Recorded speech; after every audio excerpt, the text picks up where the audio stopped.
Assalamualaikum warahmatullahi wabarakatuh. Waalaikumsalam. Perkenalkan, nama saya Susilawati. Saya dari Sekolah SMK Negeri 1 Puncak Cisarua.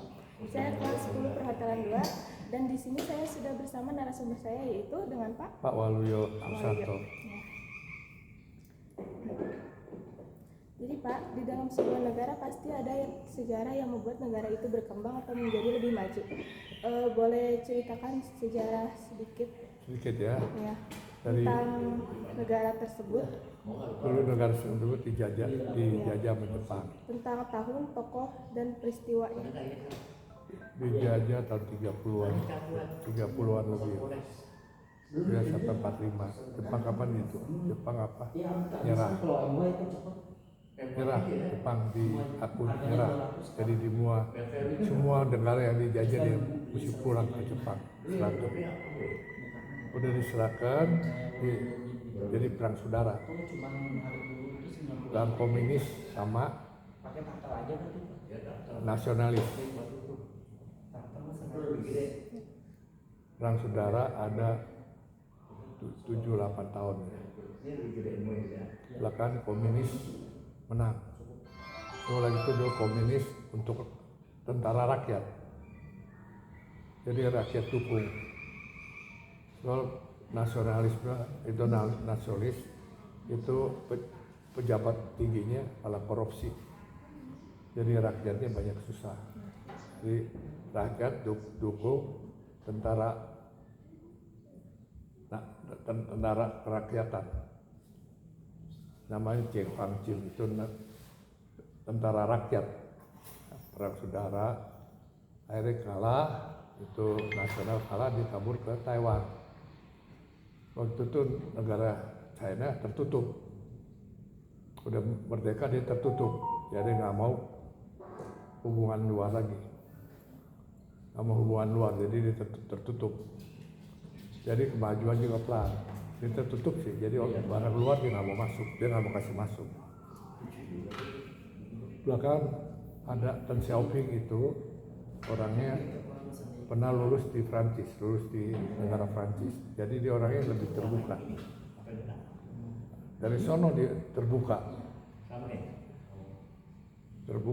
baru sekarang rakyat negara RT kuat begitu. Dia terbuka, jadi semua dia ada program. Satu mesti ada teknologi. Kalau negara kita nggak ada teknologi, pasti kalah mau. Dibikin satu terbuka teknologi, dia buka sekolah, dikasih subsidi. Siapa yang mau belajar teknologi nggak ada biaya, itu pemerintah yang biaya itu.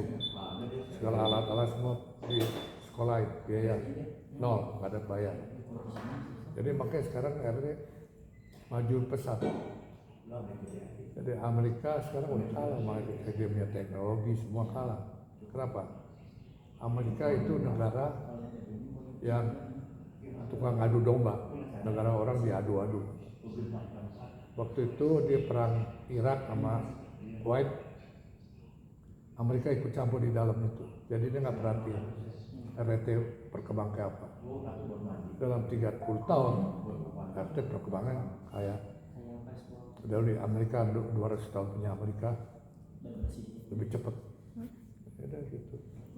Baik Pak, pertanyaan kedua, berapa lama Bapak sudah tinggal di Indonesia dan sejarah apa saja yang Bapak ketahui tentang kita Indonesia udah dari 80 tahun ya. Jadi negara kita sayang orangnya, memikirkan diri sendiri sama golongan sendiri, nggak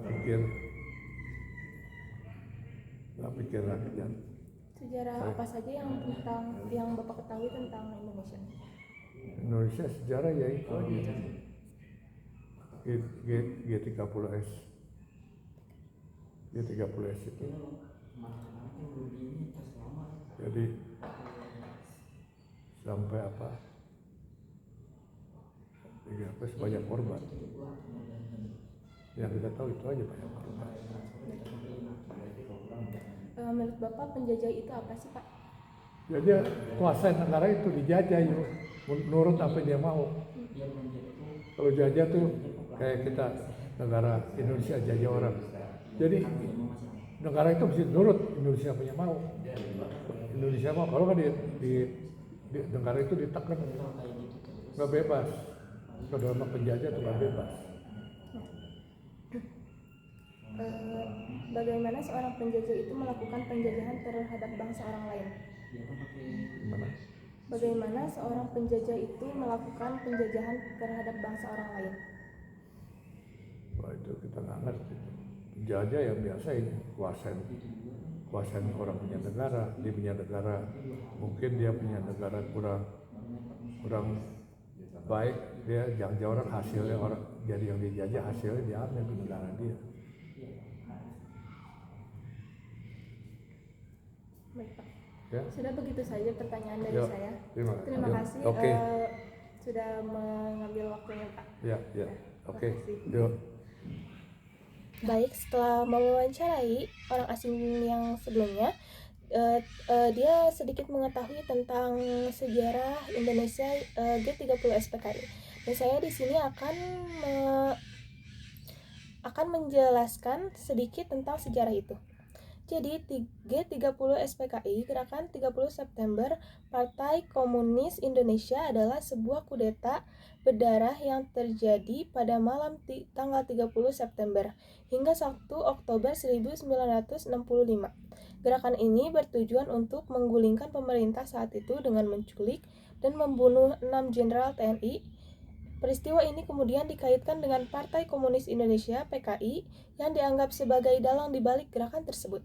Lalu sejarah lainnya tentang Indonesia, sejarah penjajahan di Indonesia dimulai pada abad ke-16 dengan kedatangan bangsa Portugis yang mencari rempah-rempah. Setelah itu, berbagai bangsa Eropa seperti Spanyol, Belanda, Inggris, Prancis, serta Jepang juga melakukan penjajahan di Indonesia. Penjajahan ini berlangsung di Indonesia hingga meraih kemerdekaannya pada 17 Agustus 1945. Penjajahan Belanda 1602 hingga 1942. Tahun 1602, Belanda mendirikan VOC, sebuah kongsi dagang. VOC menguasai pelabuhan perdagangan rempah-rempah dan monopoli ekonomi. Belanda menerapkan sistem tanam paksa yang menyengsarakan rakyat. Rakyat Indonesia melakukan banyak perlawanan. Jadi, kesimpulan di video tadi adalah agar negara kita tetap bebas dari penjajah, kita harus menjaga dan memperkuat persatuan dan kesatuan bangsa, serta menanamkan rasa nasionalisme dan cinta tanah air di setiap lapisan masyarakat. Selain itu, kita perlu meningkatkan kualitas pendidikan agar rakyat kita memiliki pengetahuan dan kesadaran akan pentingnya kemerdekaan dan kedaulatan. Pertahanan dan keamanan nasional juga harus terus dijaga melalui kekuatan militer yang profesional serta partisipasi aktif rakyat dalam menjaga kedaulatan terakhir. Kita juga harus menjaga kemandirian dalam bidang ekonomi, politik, dan budaya agar tidak mudah dikendalikan atau dijajah dalam bentuk baru seperti penjajahan ekonomi atau budaya. Segitu saja wawancara saya dengan orang asing dan penjelasan-penjelasan tentang sejarah Indonesia dan negara lainnya. Terima kasih sudah menyaksikan video saya. Wassalamualaikum warahmatullahi wabarakatuh.